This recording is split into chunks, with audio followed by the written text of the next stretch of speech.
साहेब नमस्कार. नमस्कार सर. ग्रामपंचायत इलेक्शनचं वारं रंगात आलेलं आहे. बेलेगाव गावामध्ये प्रचार जे आहे हा प्रचार देखील शिगेला पोचलेला दिसतोय. तुमचं पॅनल गावामध्ये कुठला विकासाचा अजेंडा घेऊन फिरताना दिसतंय, काम करताना दिसतंय? श्री बेलेश्वर ग्रामविकास पॅनेल हे सर्वसाधारण राष्ट्रवादी काँग्रेस पक्षाच्या माध्यमातून आदरणीय तालुक्याचे लोकप्रिय आमदार अतुलदादा बेनके असतील, खासदार अमोलजी कोल्हे साहेब असतील, या विभागाचे जिल्हा परिषद सदस्य आदरणीय पांडुरंगजी पवार साहेब, पंचायत समिती सदस्य अनघाताई घोडके यांच्या माध्यमातून बेल्ले गावामध्ये अनेक विकास कामं करण्याचा प्रयत्न बेल्लेगावचे सरपंच आदरणीय गोट्याभाऊ वाघ असतील किंवा अशोकनाना घोडके यांच्या प्रयत्नातून झालेला आहे.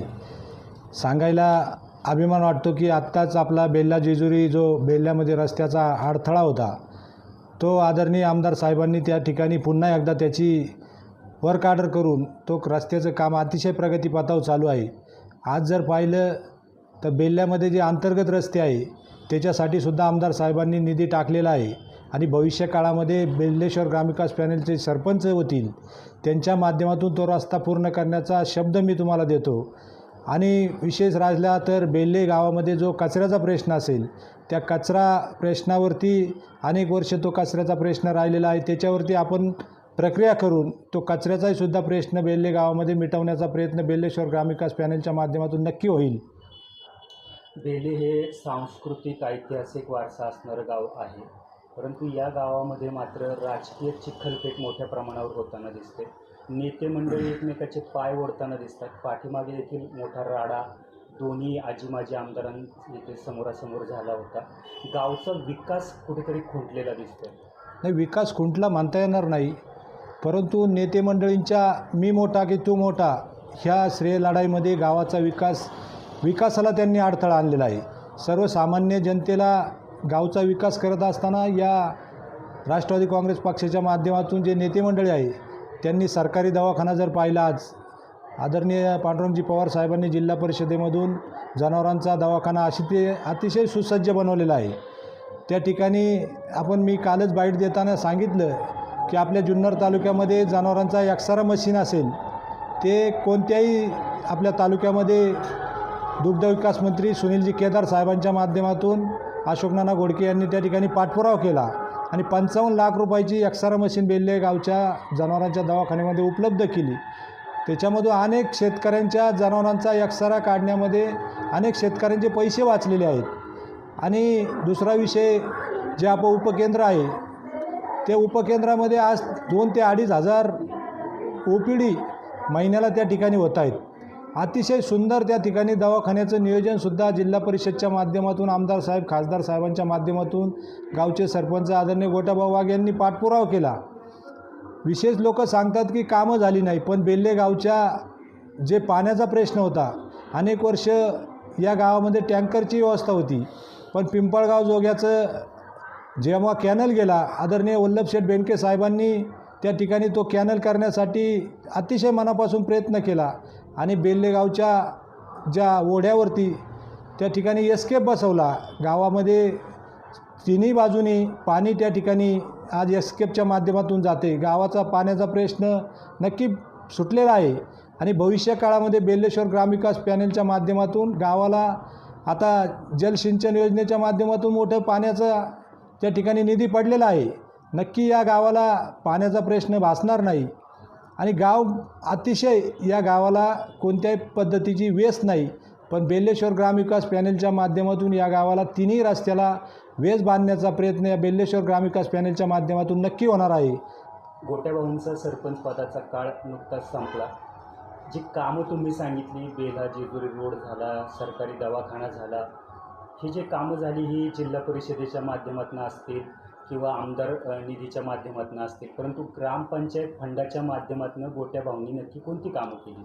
गोट्याभाऊंनी ग्रामपंचायतच्या माध्यमातून जे अतिशय चांगल्या प्रकारची कामं केलीत त्यामध्ये गोट्याभाऊ त्या कामाची सर्व यादी आहे ते त्याचं नक्की त्यांच्या बाईटमध्ये ते सांगतील.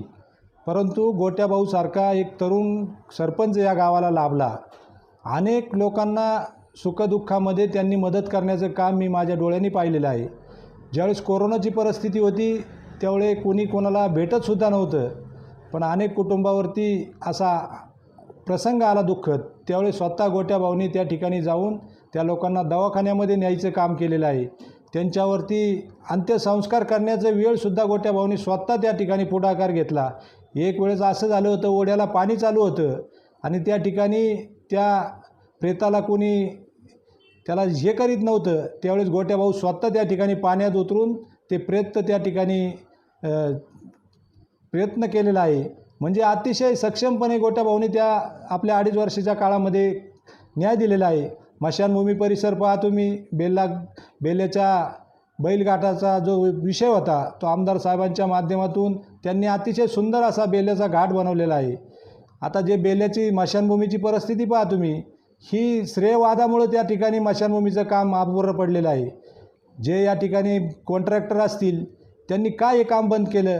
त्यांना माझा सवाल आहे की तुम्ही ज्यावेळेस असं सरडाला कसा कलर बदलवता तसं रोज तुम्ही समाजाला कलर बदलवण्याचं काम करतायत, हे तुम्हाला जनता कधीच माफ करणार नाही. विरोधकाकडून असे आरोप केले जातात की बिनविरोध होण्याचे जे प्रयत्न आहेत ते तुम्ही उधळून लावले.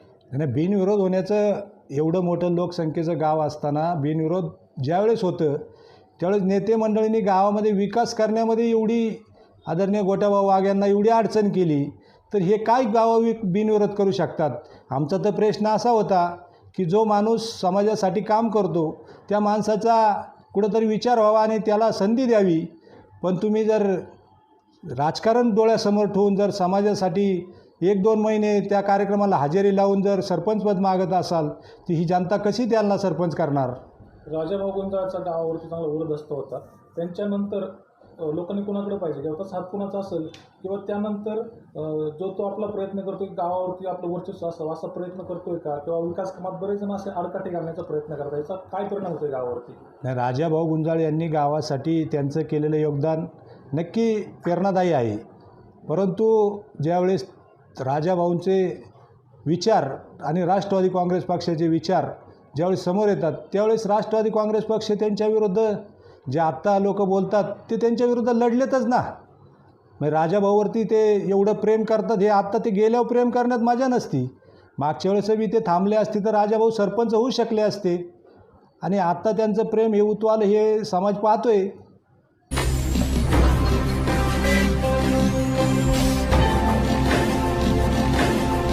ताज्या घडामोडी आणि नवनवीन माहिती मिळवण्यासाठी समाज दर्पण या YouTube चॅनलला सबस्क्राईब करा आणि बेल आयकॉनवर क्लिक करा.